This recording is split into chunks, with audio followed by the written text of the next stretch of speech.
I'm live now. Oh yeah, this is working. You were seeing just a slideshow, just some of the images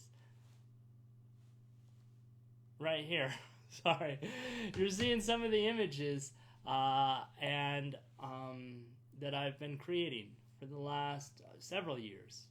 I've been shooting since high school. Some of you guys know me, some of you don't. My name's Jake Garn.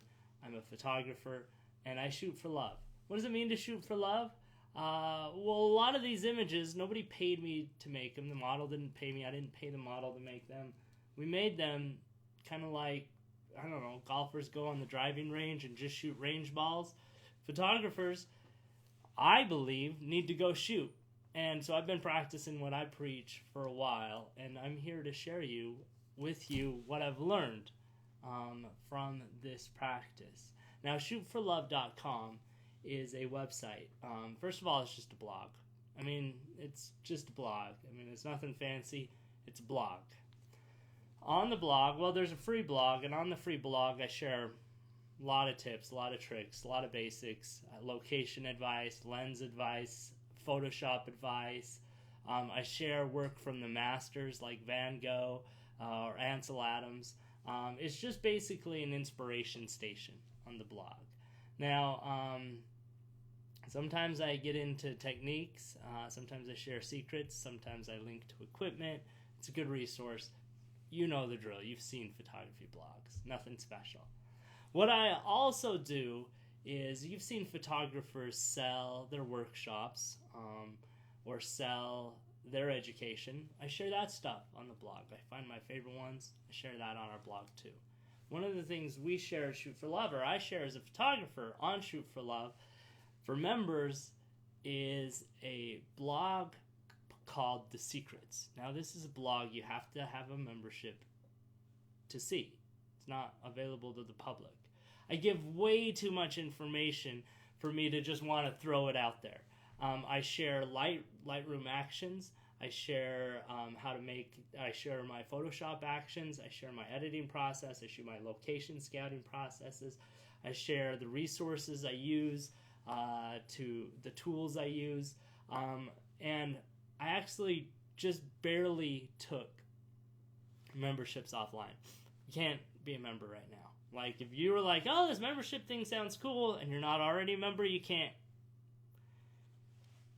go in there. Not right now. Not right now. Only because I started creating in there what's going to be my biggest blog post yet. It's a post about, well, the 5 keys to holding a successful workshop. 5 keys to holding a successful workshop. What are these 5 keys that every photographer needs to have to hold a successful workshop? Well, first of all, let me say this. I've been teaching. When I owned a restaurant, I taught and ran the restaurant, promoted the restaurant, did all the things. I taught cooking classes where I shared the secrets of our recipe. Why would I share the secrets of the recipe? Because I know that if you get inspired to create and appreciate what we make by doing it yourself, your appreciation grows. Okay? So the first key to holding a successful workshop, if you're a photographer, is you have to realize there are 2 kinds of photographers in this world, or artists in this world. Those that believe they're in competition with everybody, and they got to do it first. It's got to be their idea. I don't believe that way. I think that art works a little bit more like the Force. I don't know. Are you friends with Star Wars? Are you Star Wars fans? Let me be nerdy for a second with you. The Force surrounds us. The Force waits for us to zone into it, to tap into it. I think the Force is just another name for inspiration. And I think photographers, artists, pull from inspiration. Now, I don't think my ideas come out of my head. I don't think Like, I know we have copyright laws, and I know, everyone's real bothered and wants to put a white picket fence around their yard and their house and close their garage and lock their doors, and this is my stuff and that's your stuff, and we want to treat our photography and our art that way. But I think you need to get out of that mindset, because what I think you need to do is get Luke Skywalker on it and zone into the Force. You know what I mean? Zone into the Force with friends and neighbors, and when you see other people succeed in photography and you share the tips, like you become Yoda and you tell Luke how to pull the X-Wing out of the swamp, but he still can't do it, but you show him how to do it anyway, and later he can pull the X-Wing out of the swamp. That's a good thing for the Force, that's a good thing for Yoda, that's a good thing for Luke, and that's a good thing for inspiration. Sharing what you know, sharing your tips, sharing your secrets, sharing your resources does not create competition for yourself. It creates a bigger flow for inspiration to go through you. And as you accept that we're not in competition with other people, with other photographers, you get in your head that now you want to share how you do it. That's important if you're going to hold a workshop. If you're the best photographer in the entire history of the universe and you have the coolest images and everybody wants to know what you have to say, and so you throw on a workshop but you don't have that mindset, your workshop's going to suck. It's just going to suck. Why? Because you're not interested in sharing the Force. You're not interested in sharing the inspiration. You're not interested in sharing the love. Now, if you shoot for love in your work and you find it, find love within your work, well, love is the most contagious thing in the history of things. Once you find love within your work, I believe that's when you'll want to share it. Now, if you've reached that point, you have that love in your work, you're ready to unlock the 5 successful keys to holding your own photography workshop. I'm telling you, if you love your work, you've created a style. By the way, you have to have created a style. I've covered this in previous classes and they're available on our website. And don't worry, I'm going to re-let you guys in on all these secrets, okay? You do have to have found your style. I teach a 5-step class on finding your style, and I'm happy to share that with you, but that's not time or place. You have to have a style, you have to have love, and you have to be willing and wanting to share that love. If you can do that, you can hold a workshop, okay? Why is this good for you as a photographer? Well, long story short, you can make money from a workshop. I did a blog post, 5 ways to make money in photography. Education, workshop, art, they're the 5th way, okay? If you've done all the other ways and you want to make money, and then another extra way as a photographer, create a workshop. So I want to share, and I have shared it.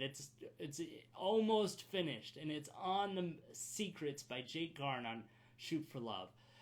The 5 keys to holding a workshop. And what I've done is I've taken the blueprints that I created and energized and used to bring a few workshops to fruition, and successfully to fruition. And I share the entire roadmap, including all of the content I've shared, the schedules, the budgets, the worksheets, and the checklist you need to have as a photographer to make sure you're ready to hold the workshop. And so what I'm going to do is basically share my entire workshop that I charged a lot of money for. $900 to attend. It was 5 years ago. I thought it'd be unfair to the photographers that came and paid a lot of money if I just immediately went out and shared everything I shared with them. But it's been 5 years. I'm ready to share it. And I'm putting it on my members only blog. This is hundreds of dollars. You can realize thousands of dollars of profits for your own self if you follow these steps, host, sell out your own workshop. Why do I want to tell you how to do that? I don't know. That's why I closed membership for now, because I'm a little bit struggling with it. Even all that speech about wanting to share and wanting to share. This is valuable information, okay? At my workshops, I taught, I was kind of, had been shooting for years and wanted to share advanced and kind of theoretical things about photography. But when I showed up to my workshops, I learned one thing real fast. I had a lot of beginners at the workshop, and it didn't matter what I said to them. It was going over their heads because they wanted to know the basics. I'm going to look at you. Sorry, I was looking over there. It's a weird thing. Hi, I'm Jake. So what I did is, in the meantime, in those last 5 years, what have you been doing, Jake? Well, first of all, I've been shooting for love, and these are some of the images I've been making in the last 5 years. But I've also been creating things, okay? Like the digital photography primer, which I immediately realized there's an awesome resource out there for this, all right? And it's much bigger and fuller. This thing is the beginning of a work in progress, where basically I take my images and I show you, let me show you here. I guide you through each step of the way, okay? And this is both a photography primer, but also an idea book. It's an idea book too. What do I mean by idea book? Well, I give some of the tips that I used to create some of my images, like, right? Using guiding lines and swirling lines, okay? That's just one page out of the lots of pages here with ideas. So that's the first thing. I didn't even have this resource when I did my last workshop. This has been created since then. It's only recently released on Amazon. Second volume is coming soon because this needs to be about double this size. This is about 100 pages, but it doesn't cover retouching. And I'm going to do a whole other book about this big with retouching principles, okay? But this is Digital SLR Basics, ISO, shutter, aperture, zone system, white balance, you know the drill. Equipment tips, things like that, and then idea book. Why am I showing you this? Well, if you are a member of our thing, you get this book for free in a digital ebook form. It sells for, I think $40 on Amazon right now. I have secrets if you want to buy your own copy where you can get it cheaper than Amazon. But it is available on Amazon, but it's also available in your subscription as a member to the basics, the Shoot for Love Club, the digital club. You get photography basics, okay? Why am I telling you this? Because what I want everyone to know is when you're holding a workshop, we all need to kind of realize that there are an infinite number of ways to approach photography. An infinite number of ways to approach photography. In Photoshop alone, there's 8 ways to do any one thing you want to do it. I mean, show me a thing. You show me a thing I can show you to do on Photoshop, and I'll show you 3 other ways to do it. The same thing. It's crazy. It's crazy. Photoshop alone, like if you want to learn Photoshop and like really just learn it, I mean, you got to get Adobe Classroom in a book, okay? This isn't going to cut it for teaching you everything you need to know about Photoshop. This is going to teach you more about your tool up here and how to meld it with the camera. But I'm going to share a lot of resources where you can invest in your education to get more specific education. Because I want to tell you what Shoot for Love is not. You're not going to get an A to Z learn photography start to finish. I haven't been there yet. I'm still working on it. I'm only one guy.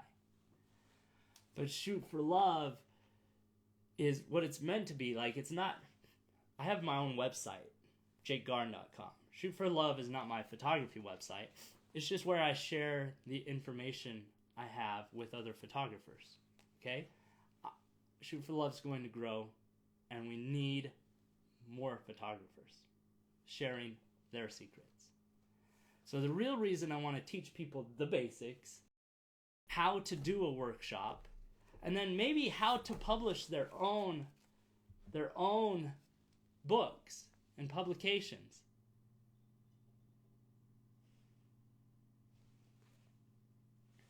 Do you want to know how to publish your own art book? It's way easier than you think. Way easier than you think. I've been publishing things for 15 years now. It has never, ever, ever been easier to publish your work as a photographer. Not ever. I'm going to share with you the tools how to publish your work. If you want to get published by other people, you could do that too. That's cool. But nowadays you can do it yourself. And that's new. It wasn't around 15 years ago. This is a new option. It's the new Instagram, self-publishing. So I'm going to teach you that. Why am I going to teach you all these things? Because then I want you on Shoot for Love. I want you on Shoot for Love. I want you sharing things with the members of Shoot for Love. And I want you signing up members that are you get the money for it because you signed them up and your work drew them to the site, but they get the whole site because you're a part of the Shoot for Love thing. Okay? Do you see what I mean? If you're already there, if you're like next level photographer and you're watching all this and you're like, I just want to do this. I don't want to learn. You don't have anything to teach me. Maybe Paul Dwayne here. You don't have anything to teach me. I just want to be entertained and I want to have a good time. Well, you're in luck. We have a Shoot for Love podcast that we're releasing that's going to be a 40-minute photography show every week. Paul Dwayne and I have been on the radio, live radio, for years. It's going to be an entertaining show about photography. It's going to be photography talk for talk radio. You know what I mean? Remember Car Talk? How great that was? I don't even like cars. I would listen to Car Talk. That's what the Shoot for Love podcast is going to be. There's Paul Dwayne giving us his thumbs up. So that's coming online November 2016. It's coming online in a couple of weeks, the podcast. We've already recorded our first couple of episodes. It's going to be awesome. What else is coming online is a live workshop. I haven't done a live workshop for 5 years. This time it's not going to be called a workshop as much as it's going to be called a photography experience. I'm inviting you, if you're interested in the Utah area or willing to come to the Salt Lake City area for a live workshop, get in touch with us on the website. You can email me at ishootforlove@gmail.com. ishootforlove@gmail.com. Email me there if you want to learn more about the workshop. It's coming up in the next couple of months, or if you want to get involved with what we're doing, or if you want to share on Shoot for Love. If you're already ready for all this, you're just ready to share what you've done and ready to help me, or let me help you publish it online, let's do it. Let's do it. Join me. I'm so excited. What else? What else am I supposed to do? Oh, let me look at my outline, okay? Sorry, I got away from myself and I just clicked off my outline. Thanks for joining me live. I don't have a way to interact with you right now. I don't have anyone monitoring comments. I've done radio, so I'm used to talking to an empty room, but we do get commercial breaks. So, if you like this, if you've been watching, comment and share and like it, okay? There are 3 steps that you're taking that we follow kind of in art and photography. The engine that takes us from step to step is a principle I call floating or drowning. You either go to the next step because you've literally ran out of oxygen and you have to, or you go to the next step because you're floating. You've become one with the force. You've become one with... What? Is this just gray hair? I just have a gray beard hair? Oh, man. You become one with the force, one with inspiration, and that floats you to the next level, okay? But the 3 phases of your photography are shooting, manifesting, and wanting more. I said at the beginning that you were never in competition with other photographers, but you should always be in competition with yourself. And you know what? This is the thing I need to learn. This is the phase I've needed to be in. In this last several years as a photographer, I haven't been challenging myself like I used to. I've been coasting. You know what I mean? I haven't been stepping up to the plate. Yeah, I've been creating all these cool images, but I mean, some of them are pretty phenomenal, yes. But could I be doing better? Am I sometimes just relying on with what's right in front of me? Absolutely. I could be challenging myself like I used to in the old days to create stunning work. People like Benjamin von Wong, who are shooting on freaking lava fields right now, and I'm still, checking out locations here in Utah. I mean, sure, I know Utah like the back of my hand. We come to here to shoot, and I'll bring you to some good places to shoot and some great models to shoot with. So those 3 things are in the works. Thanks for joining me at Shoot for Love. My journey, your journey. I hope that we all figure it out together. And thanks for watching my first ever live YouTube stream. I'll get better at these and figure out how to live read your comments. But right now, I don't want to make you feel alone. The call to action right now: leave a comment on the post, share it, or shoot me an email. ishootforlove@gmail.com. Tell me what you're interested in doing. Maybe by the time you're watching this live broadcast, memberships are open on the club again. So go check that out at shootforlove.com. You can look at our memberships and join. You can watch our podcast for free. You can watch our blog for free. And you can get inspired. Who doesn't want to get inspired? Nobody doesn't want to not get inspired, except for Darth Vader. But even he, I don't know. I'm out of Star Wars analogies. I'll see you.